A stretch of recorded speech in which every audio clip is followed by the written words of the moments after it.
Saudara-saudara yang muliakan Allah Subhanahu wa taala, pada suatu saat Firaun ini bersama istrinya memandang ke arah sungai. Istana Firaun memang dibuat di atas sungai.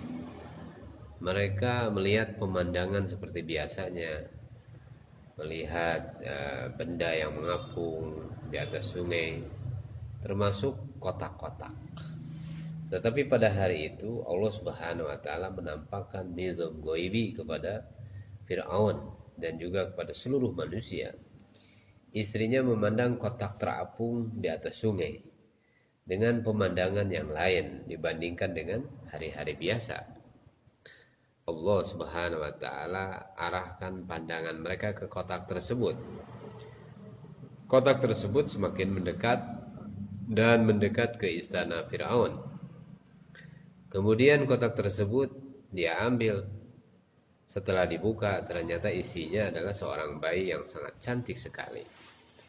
Allah Subhanahu wa taala tanamkan perasaan cinta istri Firaun kepada bayi tersebut. Dan Firaun merasa marah. Firaun merasa bahwa bayi inilah yang akan menghancurkan kerajaannya. Maka ia ingin membunuhnya. Saudara-saudara sekalian yang dimuliakan Allah Subhanahu wa taala, tetapi nizam ghaibi dari Allah Subhanahu wa taala bagaimana? Allah Subhanahu wa taala menantang Firaun, bayi yang telah dibunuh di mana-mana, sekarang di depannya dihadapkan seorang bayi. Masya Allah, mampukah sekarang dia membunuh bayi tersebut? Bagaimana nizam ghaibinya Allah Subhanahu wa taala diwujudkan, yaitu dengan cara menanamkan perasaan cinta istri Firaun kepada bayi tersebut. Rasa cinta inilah tentara daripada Allah Subhanahu wa taala. Saudara-saudara sekalian, ketika Firaun akan membunuh, maka istrinya mengatakan, la taqtuluh, jangan kau bunuh dia. Akhirnya Firaun tidak bisa berbuat apa-apa. Inilah ciri khas kehidupan di dunia, bahwa orang-orang besar selalu tunduk kepada istrinya. Di tengah rakyatnya dia berbicara yang hebat-hebat, ana rabbukumul a'la, saya Tuhanmu yang lebih tinggi, yang paling tinggi. Bicara seenaknya, perintah seenaknya, tidak mau mendengar suara siapapun juga. Tetapi setelah di rumah dia akan tunduk kepada istrinya. Nah, inilah dunia. Kemudian Allah Subhanahu wa taala ingin tundukkan lagi kepada Firaun dengan cara bagaimana? Berkata, saya adalah Rabbmu yang memelihara segala-galanya. Pada saat itu Firaun semakin cinta dan sayang kepada Musa alaihissalam. Dan bayi menangis terus menangis. Tangisan bayi memerintahkan kepada Firaun agar mencarikan wanita yang dapat menyusui bayi tersebut. Padahal sudah mengatakan dirinya sebagai Rabb, Tuhan. Tetapi dia tidak mampu memberikan ketenangan kepada bayi, sehingga dia cari wanita-wanita yang dapat menyusukannya. Dan Allah Subhanahu wa taala perlihatkan kekuasaannya dengan kenyataan bahwa Musa alaihissalatu wassalam menutup mulutnya, dia tidak mau menyusu kepada semua wanita yang manapun juga. Nah, Firaun lemah. Masya Allah, Firaun lemah. Dia tidak bisa menunjukkan bahwa dirinya Rob yang dapat memberikan susu kepada seorang bayi. Firaun memerintahkan kepada para wanita untuk memberikan susunya masing-masing. Tetapi Musa tetap tidak mau menyusu. Akhirnya kakak atau saudari Musa alaihissalam yang selalu mengikuti perjalanan kotak tersebut datang kepada Firaun dan dia katakan, saya mempunyai seorang, dia pandai menyusukan. Kalau sekiranya engkau mau, maka akan saya panggil. Saudara-saudara sekalian yang dimuliakan Allah Subhanahu wa taala, jadi sekali lagi manusia ini lemah, tidak bisa berbuat apa-apa tanpa izin dari Allah Subhanahu wa taala. Maka ibu Musa alaihissalam ke istana Firaun untuk menyusui Musa alaihissalam, anaknya sendiri. Nah, begitulah bahwa orang-orang di dunia ini selalu tunduk kepada istrinya. Tetapi yang beragama, Allah Subhanahu wa taala tundukkan istrinya untuk dia. Jadi istri akan memberikan ketentraman dalam kehidupan tersebut. Memang Nabi SAW telah katakan dunia adalah perhiasan, dan perhiasan yang sebaik-baiknya keindahan adalah istri yang soleha, istri yang beriman dan taat kepada suaminya. Maka itulah yang disebut agama, dan inilah yang memberikan kenikmatan di dalam kehidupan.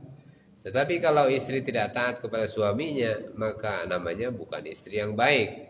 Maka istri yang tidak baik, yang tidak taat kepada suaminya, maka segala amalannya, baik puasanya, zakat, sholat, tidak akan diterima oleh Allah Subhanahu wa Ta'ala. Maka yang paling utama dalam melaksanakan amalan bagi seorang istri adalah ketaatannya kepada suami. Jadi meskipun dia sudah beribadah dan beribadah, selama tidak taat kepada suaminya, maka amalannya tersebut akan berguguran dan jatuh. Menghadapi kenyataan tersebut, Firaun kebingungan. Menteri-menteri kebingungan juga. Bagaimana anak bayi ini tidak mau menyusui dan menangis terus meminta disusui. Maka sekiranya anak ini mati, tidak ada makanan, Firaun akan malu. Bagaimana Raja Mesir yang begitu besar pada waktu itu tidak mampu menjaga seorang anak bayi saja, yang menyebabkan kebingungan Firaun. Namun setelah datang ibu Musa alaihissalam, bayi Musa alaihissalam dengan cepatnya menyusui kepada ibunya sendiri. Firaun tidak tahu bahwa itu adalah ibu bayi tersebut. Pada saat Musa alaihissalam mulai menyusui, maka Firaun mulai gembira. Demikian pula para menteri menjadi tenang karena tidak dipermalukan dengan kematiannya tadi. Kemudian saking begitu senangnya Firaun, maka dikatakan kepada ibu Musa, segala keperluan kamu akan menjadi tanggung jawab saya. Keperluan kamu dan kamu akan menjadi tanggung jawab saya. Jadi saudara-saudara sekalian, bagaimana Musa alaihissalam dipelihara Firaun atau ibunya yang memelihara, Masya Allah.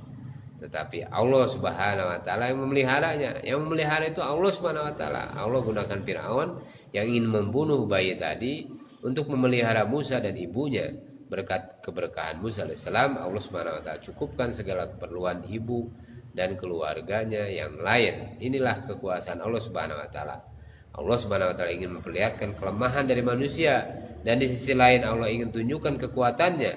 Yang namanya iman tercakup dalam 3 hal.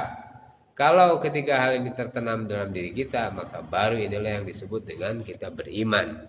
Pertama, kita harus yakin terhadap sifat rububiyah Allah Subhanahu wa Ta'ala. Kedua, yakin terhadap sifat uluhiyahnya Allah Subhanahu wa Ta'ala. Ketiga, yakin terhadap asma Allah Subhanahu wa Ta'ala. Saudara-saudara sekalian, ini yang penting kita perhatikan agar kita tanamkan dalam diri kita keyakinan yang benar kepada Allah Subhanahu wa Ta'ala, bahwa sesungguhnya Allah Subhanahu wa Ta'ala yang buat, Allah Subhanahu wa Ta'ala yang menciptakan, memelihara, menjaga, Allah Subhanahu wa Ta'ala yang kuasa. Mudah-mudahan apa yang saya sampaikan ini bermanfaat bagi kita untuk tadzkirah di sore hari ini. Subhanallah bihamdihi, subhanakallahumma wa bihamdika, asyhadu an la ilaha illa anta, astaghfiruka wa atubu ilaik.